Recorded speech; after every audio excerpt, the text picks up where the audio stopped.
Earthbound, despite being developed by someone outside of America, is the best example of Americana in a video game. Let's explore this. The concept of Americana refers to the cultural artifacts and traditions that are typically associated with American life, history, and society. This can include art and music, literature, fashion, food, and other aspects of popular culture that are uniquely American or have come to be closely associated with the United States. Americana is often characterized by a sense of nostalgia for a simpler, more innocent time in American history, and a celebration of the country's cultural diversity and unique blend of influences from around the world. Some common examples of Americana include bluegrass music and country music, folk art and crafts, classic American cars and motorcycles, traditional American cuisine such as hamburgers, hot dogs, apple pie. The list goes on and on and on. Americana has been celebrated and referenced in many forms of media, including literature, film, television, and of course what we're here to talk about, video games. You would think the representation of Americana in video games would come best from, well, Americans, but I don't think that's the case. Earthbound, which was developed in Japan, might be the best example of Americana in a video game. Earthbound, also known as Mother 2 in Japan, is a classic role-playing game released in 1994 for the Super Nintendo Entertainment System and the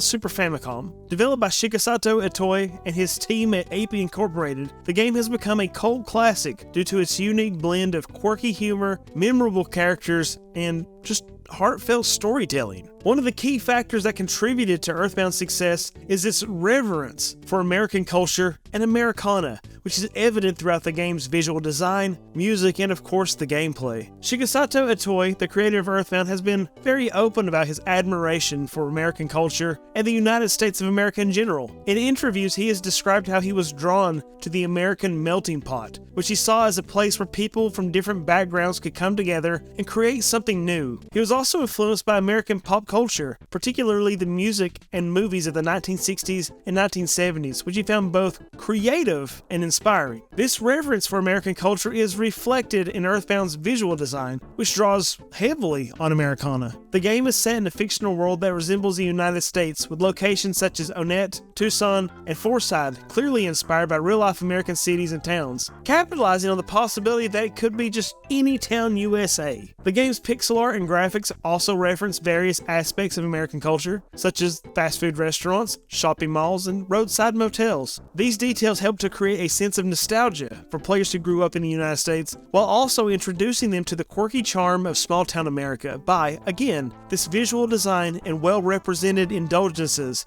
into the idiosyncrasies of contemporary American culture. This game evokes Americana through its music as well. The music's just so well known, it's beautiful. The game's soundtrack features a mix of original compositions and cover-like versions of classic American songs such as Johnny B. Good by Chuck Berry and Blue Suede Shoes by Carl Perkins. The game's music also incorporates various genres of American music like rock, jazz, country. It heavily references American popular music, as mentioned, like rock and roll, doo-wop, and jazz. The music helps to set the tone for each area of the game, and does so very appropriately, and many of the songs have become absolutely iconic among fans. This eclectic mix of music helps to create a sense of diversity and richness of the American culture, of the great American melting pot, which was one of the things that initially drew Itoi's interest in the United States. Let's talk about the gameplay and how that references Americana. In Earthbound, battles take place on a background that resembles, well, a CRT television. How cool is that? This is a nod to the popular culture of the 80s and 90s, where CRTs were still absolutely widely used. The turn-based combat system will have players fighting hippies, likely a reference to Woodstock in the 60s, and robots and aliens, referencing American obsession with sci-fi robots from the 50s and 60s. These enemies are often presented in a humorous and, well, irreverent way,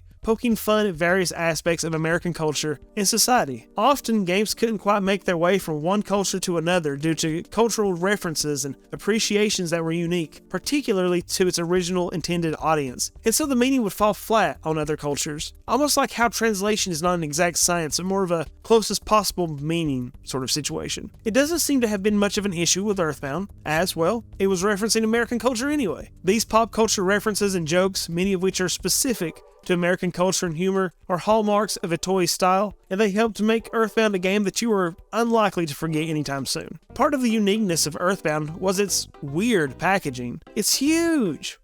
Well, to be fair, it's American. It came with a strategy guide inside that huge box. It was marketed rather poorly, pushing scratch and sniff cards and telling people that it stinks, but it endeared anyway. From the outside looking in, much like this incredible country, again, it's a bit of a mess. But that mess is a special experience either way. If it weren't, there wouldn't be people dying to get in and get out of it every single day. But that's part of the charm. America, as incredible as it may be to those who live here, and to those who live on the outside looking in, honestly, it's still a bit of a mess. And that's exactly what happened with the game in the US. Look, consider what it was like at the time. You have a game that's paying homage to small town USA for small town USA. As far as escapism goes, you're not escaping much by giving us a game with baseball bats, hamburgers, and a coming-of-age story. We've seen it. We've heard it. We've lived it. I'm not asking you to set aside any kind of criticisms, folks. I'm not following some political juncture here, but I'm asking you to consider context, to discover what is so incredibly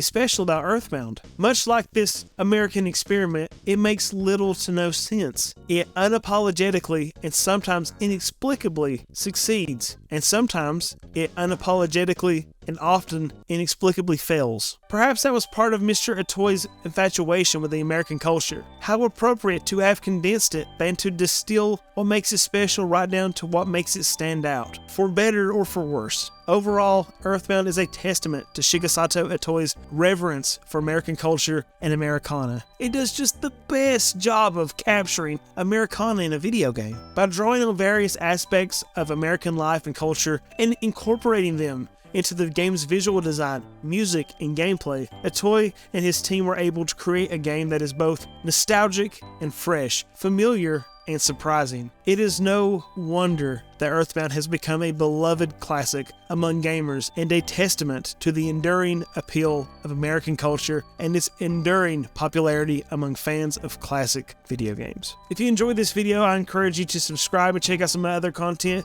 I love talking about video games. I love to hear what you have to say about video games, so please let me know what you think in the comments, and I'll catch you guys next time. Remember, the video game discourse is important, and we should continue.